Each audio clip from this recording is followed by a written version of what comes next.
Hello मित्रों, जय श्री कृष्ण। मारी होम कुकिंग रसोईनी चेनल में तमारुं स्वागत है। चेनल पर नवा हो तो जरूर थी चेनल सब्सक्राइब करजो, जेथी मारा दरेक विडियोनुं नोटिफिकेशन तमारा सुधी पहोंचशे।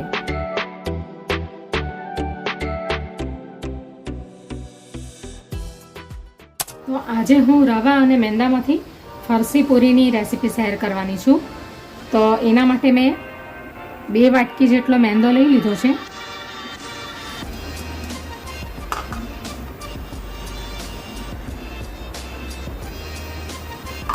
અને અડધી વાટકી ઝીણો રવો આવે છે એ લીધો છે, સૂજી। હવે આપણે એની અંદર સ્વાદ પ્રમાણે મીઠું નાખીશું। થોડું આપણે એની અંદર અડધી ચમચી જેટલું જીરું નાખીશું। તમારે જીરાનો પાવડર નાખવો હોય તો નાખી શકાય। અને આ 6 થી 7 નંગ મેં કાળા મરીને વાટી લીધા છે, એ નાખીશું અંદર। હવે આપણે એની અંદર ઘી નાખીશું। 5 ચમચી જેટલું આપણે અંદર ઘી નાખીશું, કારણ કે આ ફરસી પૂરીની અંદર ઘીનું પ્રમાણ થોડુંક વધારે હોય છે, તો જ એ સરસ ક્રિસ્પી ક્રન્ચી બનશે।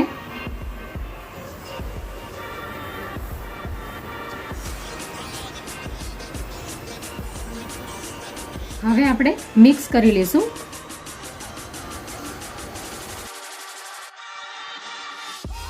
તો હવે ઘીનું મોણ નાખીને આપણે લોટને મિક્સ કરી લીધો છે।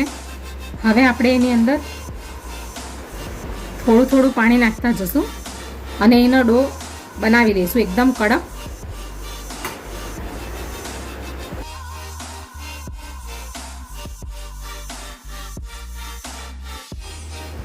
આપણે એનો કડક ડો તૈયાર કરી લઈશું।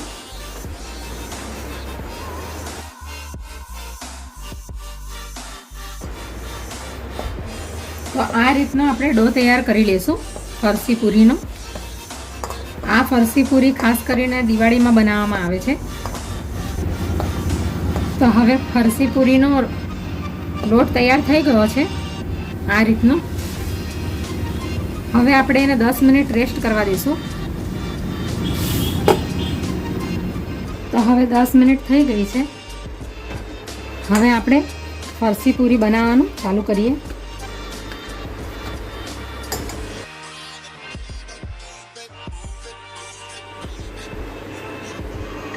આ રીતના આપણે એના રાઉન્ડ શેપમાં લુવા કરી લેશું તૈયાર।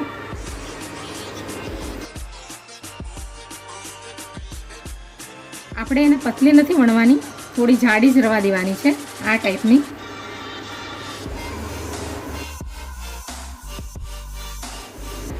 હવે આપણે એની અંદર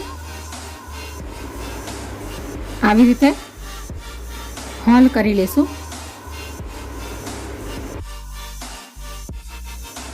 આવી રીતે આપણે બધી ફરસી પૂરીને તૈયાર કરી લેશું। હવે આપણે બીજી રીતથી આપણે ફરસી પૂરીને તૈયાર કરી લેશું। આવી રીતે એક મોટો લુવો લેશું, એને રોટલીના શેપમાં વણી લેશું।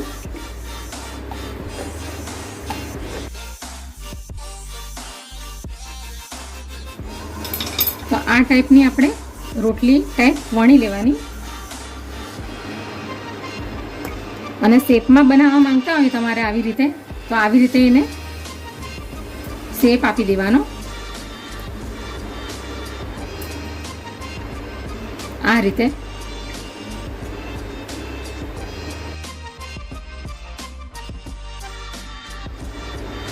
તો આવી રીતે આપણે ફરસી પૂરીને રેડી કરી લેવાની। આ પ્રોસેસ કરવાથી પૂરી ફૂલશે નહીં।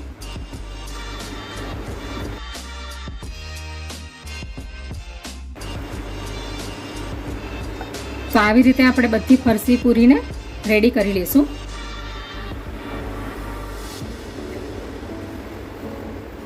તો હવે ફરસી પૂરી બધી રેડી થઈ ગઈ છે। તો હવે આપણે એને ફ્રાય કરી લઈશું। તો ગેસ ઉપર તેલ ગરમ કરવા માટે મેં મૂકી દીધું હતું। તો તેલ ગરમ થઈ ગયું છે। હવે આપણે એને ધીમા તાપે ફ્રાય કરી લઈશું।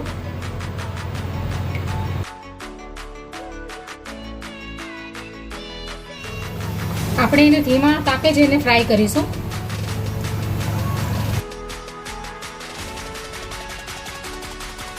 આપણે આપણે એને તરત નથી ફેરવવાની, 1 મિનિટ પછી આપણે એને ફેરવીશું.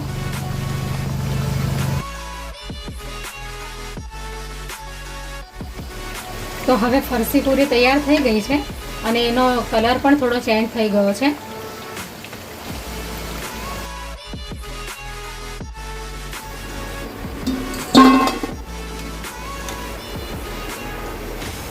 તો આ રીતે આપણે બધી ફરસી પૂરીને ફ્રાય કરી લેશું.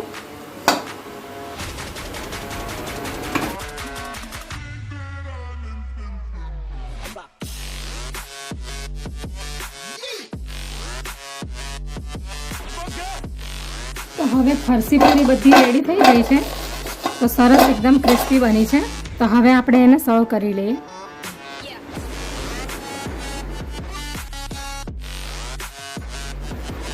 આપણે આ ફરસી પૂરીને રસની સાથે સર્વ કરીશું, કેરીના રસ સાથે.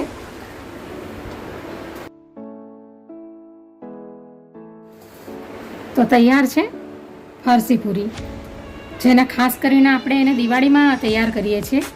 પણ આપણે જ્યારે પણ આપણે આ કેરીના રસની સિઝન આવે એટલે આપણે આને ખાજાની જગ્યા પર પણ બનાવીને ખાઈ શકીએ છીએ, કારણ કે ખાજાની પ્રોસેસ થોડીક લાંબી હોય છે.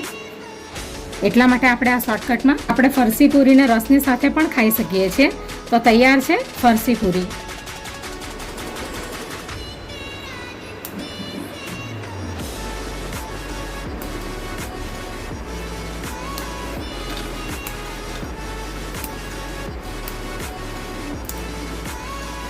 તો એકદમ સરસ ક્રિસ્પી ને આવી બની છે.